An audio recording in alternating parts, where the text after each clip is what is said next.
بسم اللہ الرحمن الرحیم۔ شروع اللہ کا نام لے کر جو بڑا مہربان نہایت رحم والا ہے۔ السلام علیکم ورحمۃ اللہ وبرکاتہ۔ بسم اللہ الرحمن الرحیم۔ الحمدللہ والصلاة والسلام علی رسول اللہ وعلی آلہ واصحابہ اجمعین۔ محترم سامعین کرام، عید الاضحیٰ کا وقت بالکل قریب ہے اور مسلمان قربانی کرنے کی تیاری میں مشغول ہو گئے ہیں، لہذا ضروری ہے کہ ہم اس سے متعلق کچھ ضروری اور اہم باتوں کو جان لیں۔ تو سب سے پہلے ہم یہ جانیں گے کہ جو لوگ قربانی کرنا چاہتے ہیں کیا وہ اپنا ناخن اور بال چاند نظر آنے کے بعد کاٹ سکتے ہیں؟ جواب نہیں کاٹ سکتے۔ وہ لوگ جو قربانی کرنا چاہتے ہیں، جن کو قربانی کرنے کا ارادہ ہے یا جن کی طرف سے قربانی کی جائے گی، تو وہ ذی الحجہ کا چاند نظر آنے کے بعد ناخن اور بال نہیں کاٹ سکتے۔ تو ذی الحجہ کا چاند اب نظر آنے والا ہے، 2 دن یا 3 دن کے بعد۔ عرب ممالک میں ہو سکتا ہے کل ہی چاند نظر آ جائے، تو 2 دن یا 3 دن کے بعد ذی الحجہ کا چاند نظر آنے والا ہے۔ تو جب چاند نظر آ جائے تو اس کے بعد سے ناخن اور بال کاٹنا منع ہے، نہیں کاٹ سکتے۔ بال کوئی بھی ہو، مونچھ ہو، سر کا بال ہو، بغل کے بال ہو، شرمگاہ کے بال ہو، ناخن پیر کا ہو یا ہاتھ کا ہو، اور بال کوئی بھی ہو، کسی بھی طرح کا بال اور ناخن نہیں کاٹا جا سکتا۔ کیا دلیل ہے؟ دیکھیے صحیح مسلم حدیث نمبر 3655، ام سلمہ رضی اللہ تعالی عنہ بیان فرماتی ہیں کہ نبی کریم صلی اللہ علیہ وسلم نے ارشاد فرمایا، اذا رأيتم هلال ذي الحجة وأراد أحدكم أن يضحي فليمسك عن شعره وأظفاره، کہ جب تم ذی الحجہ کا چاند دیکھ لو اور تم میں سے کوئی قربانی کا ارادہ رکھتا ہو تو وہ اپنے بال اور ناخن کاٹنے سے رک جائے، یعنی نہ کاٹے۔ اچھا، کب کاٹنا ہے پھر؟ چاند نظر آیا نہیں کاٹ سکتے، کب کاٹیں گے؟ کچھ لوگ عید کی نماز یعنی بقرعید کی، عید الاضحیٰ کی نماز پڑھ کر آتے ہیں اور فوراً کاٹ لیتے ہیں ناخن کو، بال کو۔ نہیں، صحیح طریقہ یہ ہے کہ اس وقت کاٹیں گے جب آپ کی قربانی ہو جائے۔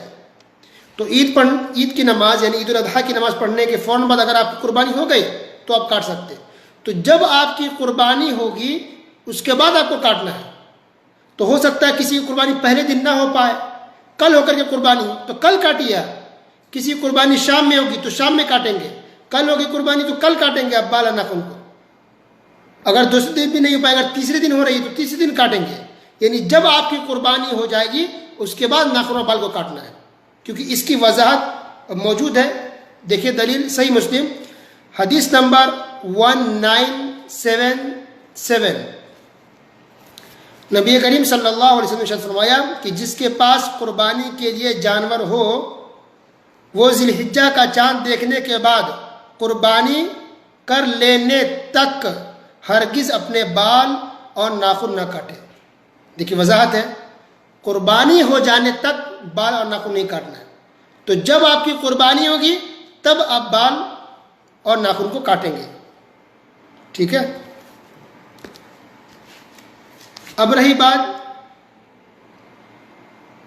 کہ وہ لوگ جن کے پاس قربانی کا جانور نہیں ہے، غریب ہیں، پیسے نہیں ہیں، قربانی نہیں کر سکتے، تو ان کے لیے کیا مسئلہ ہے؟ تو ان کے لیے یہ ہے کہ ان پر یہ لاگو نہیں ہوگا۔ وہ چاہیں تو بال اور ناخن کاٹ سکتے جا دکھنے کے بعد، کیونکہ ان کو قربانی نہیں کرنا ہے یا ان کے پاس پیسے نہیں ہے، استطاعت نہیں ہے۔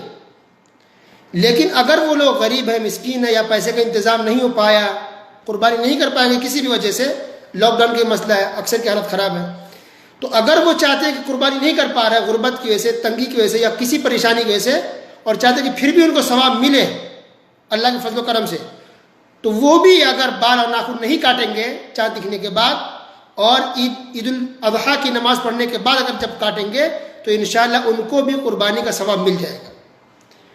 تو ان کے لیے ضروری تو نہیں ہے، لیکن اگر چاہتے کہ ثواب ملے تو وہ بھی ناخن بال نہ کاٹے. ٹھیک ہے. دلیل کیا ہے؟ اس کی دلیل ہے سنن ابی داؤد حدیث نمبر 2789. نبی کریم صلی اللہ علیہ وسلم سے ایک صحابی نے پوچھا کہ اللہ کے رسول صلی اللہ علیہ وسلم میرے پاس کوئی جانور نہیں قربانی کے لیے، صرف ایک بکری ہے جو دودھ دیتی ہے، دودھ دینے والی ایک ہی بکری ہے بس، اس کے علاوہ کوئی بھی نہیں ہے، تو کیا میں اس کی قربانی کر دوں؟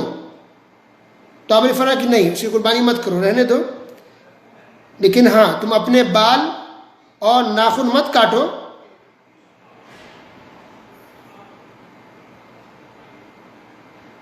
عید الاضحیٰ کے دن، عید کی نماز کے بعد تو اپنے ناخن کاٹ لینا، اپنے بال کاٹ لینا اور شرمگاہ کے بھی بال کاٹ لینا، تو یہ تمہاری قربانی مانی جائے گی. سبحان اللہ. یہ حدیث حسن درجے کی ہے، محدثین نے حسن کہا، یعنی یہ حدیث صحیح ہے، مقبول ہے، قابل قبول ہے، ضعیف نہیں ہے. تو گویا کہ اللہ کا فضل ہے، کرم ہے غریبوں کے لیے یا پریشان حال لوگوں کے لیے کہ جو قربانی نہیں کر سکتے تو کم سے کم ناخن بال نہ کاٹیں عید کا چاند دکھنے کے بعد، وہ بھی رکے رہیں، صبر کریں، اور عید الاضحیٰ کی نماز پڑھنے کے بعد جب وہ ناخن بال تراشیں گے، کاٹیں گے، تو انشاءاللہ ان کو بھی قربانی کا ثواب اللہ تعالیٰ اپنے فضل و کرم سے عطا فرمائے گا. ٹھیک ہے. اللہ عالم بالصواب. بارک اللہ فیک، وصلی اللہ علی نبینا محمد وعلی آلہ وصحبہ اجمعین.